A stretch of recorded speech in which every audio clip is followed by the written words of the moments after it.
Joining us now to react, Texas Congressman Tony Gonzales and Sheriff of Cochise County, Arizona, Mark Daniels. Thank you both so much for joining me tonight. So, Congressman, that statement from the press secretary about Texas and the role that the governor's allegedly playing what is really amazing, considering the Biden administration is doing nothing to stop COVID-positive illegal immigrants from coming into the country, and then the Justice Department has now sued the state of Texas to stop them from stopping the transport of COVID-positive illegal immigrants.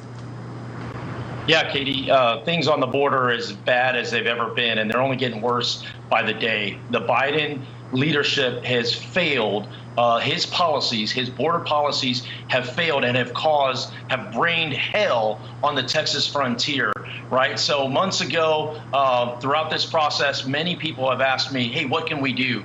You can remain vocal and you can stay engaged. Thankfully, Fox has done that. Back in April, Senator Cornyn, Senator Sinema, Congressman Cuellar, and myself put together a piece of legislation, Bipartisan Border Solutions Act. One of the things that it called for was to add 300 ICE agents to the equation. After months, the administration has finally done that. There's going to be 300 ICE agents that are headed to RGV and Del Rio sector. That's just a start. Right now, over 40% of Border Patrol agents are in these processing centers. We got to get them back out in the field, but this solely lies on Joe Biden's failed border policies.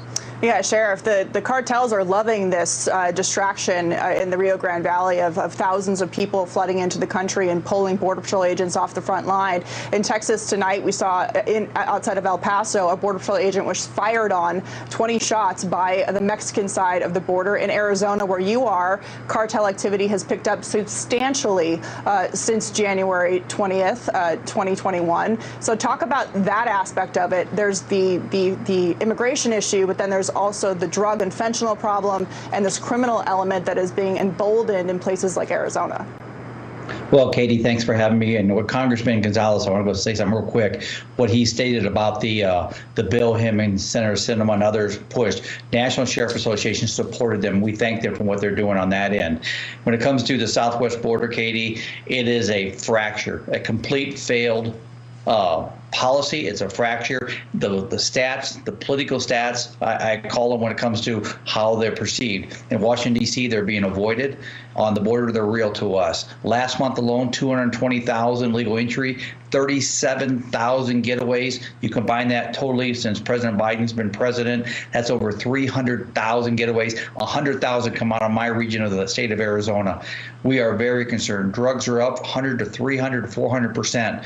The war on drugs, we got to get it back because it's coming, because 250 people are dying every day of drug overdoses. Katie, we're in a bad situation here on the border.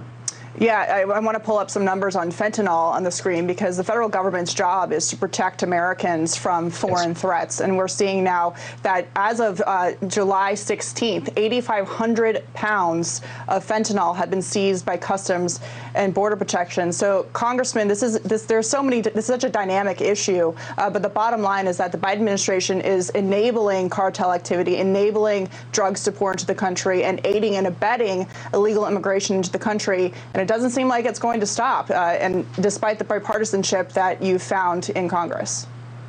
No, you're 100% right, Katie. You know, while Joe Biden is sleeping comfortably in Washington, D.C., determining if there is going to be a mask mandate, you know, in Texas, I've got families that are watching their game cameras to see, you know, if there's migrants that are on their property as they're putting their children to bed. I mean, people do not feel safe in their homes. In Uvalde, where I'll be on Tuesday with Representative Fortenberry, you've got migrants jumping off the train, record numbers. And look, it's dangerous to the migrants as well. I mean, they're dying horrible deaths. You've seen it throughout. So I urge the Biden administration, please get engaged for the sake of everyone involved. The chaos that you've caused along the border is unacceptable.